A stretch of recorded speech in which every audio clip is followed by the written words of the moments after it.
الدعاء هو العبادہ، دعا عبادت ہے. تو جب دعا عبادت ہے تو ایاک نعبد میں دعا شامل تھی. کہ پھر ایاک نستعین کیوں آیا؟ اس لیے کہ سب سے سنسیٹیو ایشو ہی دعا ہے، غیر اللہ کو مدد کے لیے پکارنے کا. تو اللہ تعالیٰ نے اس کو اسپیسیفکلی بیان کیا. اس کے باوجود امت کی اکثریت غیر اللہ سے مدد مانگ رہی ہے. ایک تو ظاہری اسباب، وہ تو آپ مانگیں، قرآن میں حکم ہے وَتَعَاوَنُوا عَلَى الْبِرِّ وَالتَّقْوَى وَلَا تَعَاوَنُوا عَلَى الْإِثْمِ وَالْعُدْوَانِ. یہ تو بالکل ٹھیک ہے. وہ ایک مفتی صاحب جو کیو ٹی وی پہ بیٹھے ہوئے ہیں لوگوں کے عقیدے خراب کرنے کے لیے، وہ کہتے ہیں جی اب پھر ہم امی سے روٹی نہ مانگے جا کے. بھائی امی سے روٹی وہ مانگتا ہے جس کی امی گھر موجود ہوتی ہے، جس کی امی قبرستان میں آرام فرما ہوتی ہے. اگر وہ امی سے روٹی مانگ رہا ہو تو اسے کیا کہا جاتا ہے؟ پاگل یا مجذوب. تھوڑے سوفسٹیکیٹڈ ورڈ، مجذوب یا پاگل. تو یہ پاگلوں سے آپ گفتگو کر رہے ہیں، یہ دھوکہ دے رہے ہیں. وہ کہتے ہیں جی کوئی دریا میں ڈوب رہا ہو تو اللہ کو پکارے گا، یا جو وہاں پہ کنارے پہ لوگ موجود ہیں ان کو پکارے گا. بھئی یہ تو ظاہری اسباب ہے. تو سر وہ اس وقت شیخ عبد القادر جیلانی کو بھی پکار کے دیکھ لے اگر اس کو ہے کہ وہ بچا لیں گے، کیونکہ اللہ نے دنیا کو اسباب کے ساتھ جوڑا ہوا ہے. ان کو اگر اپنے بزرگوں پہ اتنا مان ہے تو یہ پھر دریا میں چھلانگ مارے نا، پکارے بزرگوں کو. ظاہری اسباب میں آپ نے اڈاپٹ کرنے کا حکم ہے. ہاں جو دعا مانگی جائے گی بغیر اسباب کے، آپ جو غائب میں مدد کے لیے پکار رہے ہوتے ہیں، مثلا یہاں بیٹھے میں ان کو کہتا ہوں مجھے پانی پلا دیں، بالکل ٹھیک ہے. لیکن یہ بغداد میں قبر کے اندر ہے، میں کہتا ہوں مجھے پانی پلا دیں، وہی جملہ شرک میں لے جائیں. یہ ہے اصل مسئلہ. یہ جھگڑتے رہتے ہیں جی وہ جی بزرگوں کو اختیار نہیں. میں کہتا ہوں جی بزرگوں کو اختیار ہو بھی، کوئی بزرگ ماشاءاللہ اتنا پہنچا ہے کہ اسے اللہ نے اختیار ہی دے دیا فرشتوں کی طرح، پھر بھی بزرگوں کو پکارنا شرک ہوگا مدد کے لیے.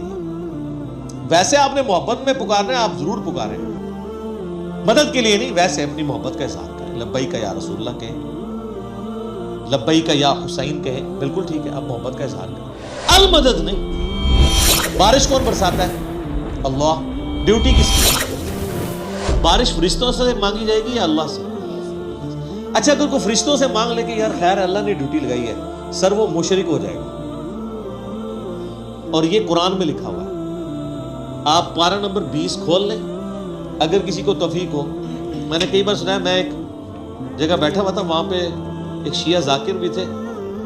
مجھے 2-3 دن پہلے، شیعہ عالم تھے بلکہ ذاکر نہیں تھے، 2-3 دن پہلے پتہ چلا ہے وہ فوت بھی ہو گئے. بہت علمی آدمی تھے، اللہ تعالیٰ ان کی مغفرت کرے.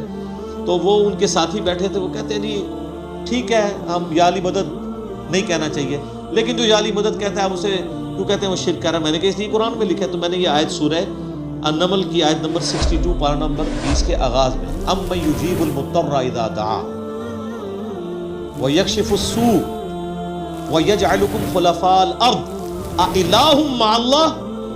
بھلا بتاؤ تو کون ہے جو مصیبت میں گھرے ہوئے شخص کی فریاد کو سنتا ہے اور اس کی تکلیف اس سے دور کرتا ہے، اور تمہیں اپنے ماں باپ کے مرنے کے بعد خلیفہ کرتا ہے اس زمین پر.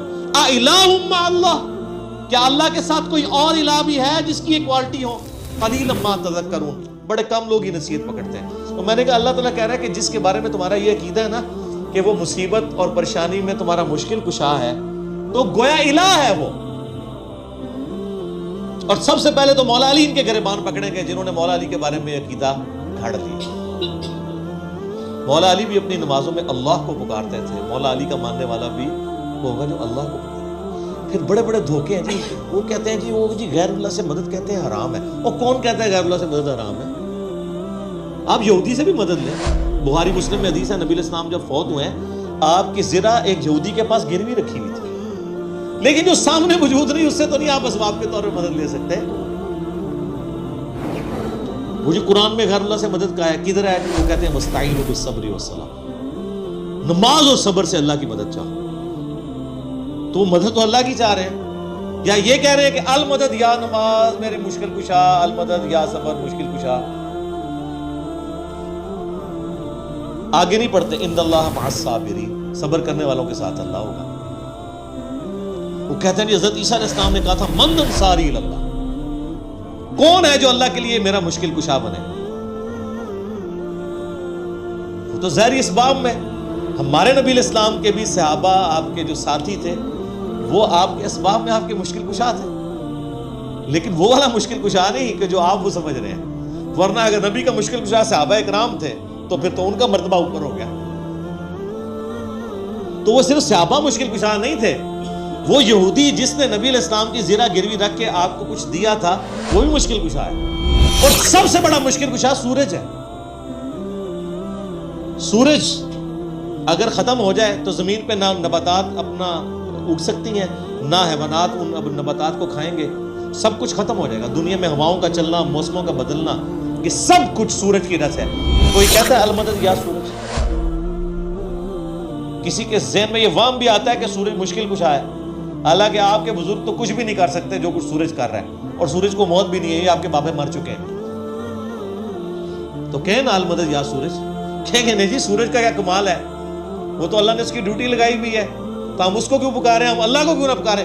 تو بابوں کی بھی اگر ڈیوٹی لگی ہوئی ہے تو بابوں کو نہ پکارو، ویسے ڈیوٹی کو نہیں لگی ہوئی، اگر لگی بھی ہو for the sake of argument, تمہاری جعلی جو دلائل ہیں اس پہ ایگری کرتے ہوئے، پھر بھی ان کو نہیں آپ پکارو گے،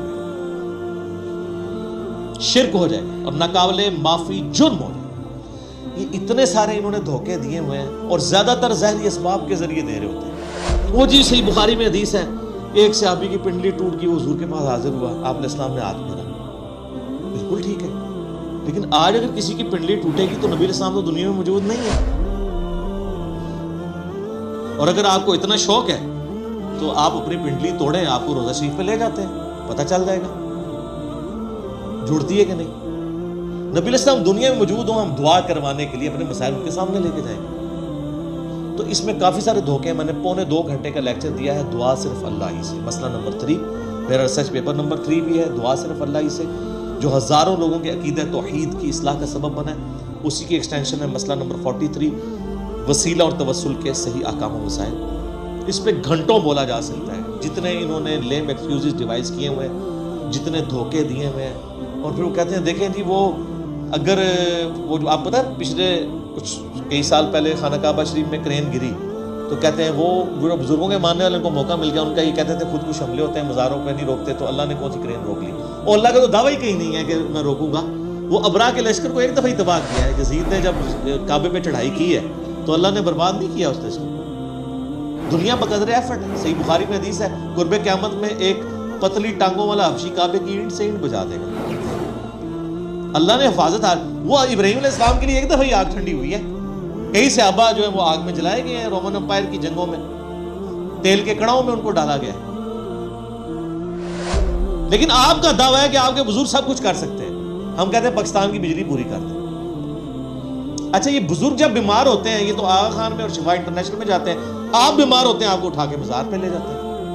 آمدہ کوئی بزرگ بیمار ہو چیخیں بھی مارتا رہے، اس کو کہ نہیں سر دسو جانا کیڑے مزار تے ہیں، اسپتال نہیں تو کھڑنا۔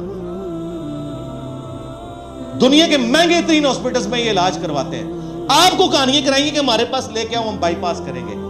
کوئی دنیا کا بزرگ جو ہے وہ مجھے ختم کر کے بتائے، بائی پاس تو بہت بڑی چیز ہے، بلیڈ مارے بغیر، کیونکہ بائی پاس تو بغیر بلیڈ کے کرتے ہیں نا، وہ سب جھوٹ فراڈ، اور صحیح ہو رہا ہے آپ کے ساتھ، کیونکہ آپ نے دین بین لوگوں کے حوالے کیا ہوا، تو دیکھیں پھر آپ کے ساتھ کیا کر رہے ہیں۔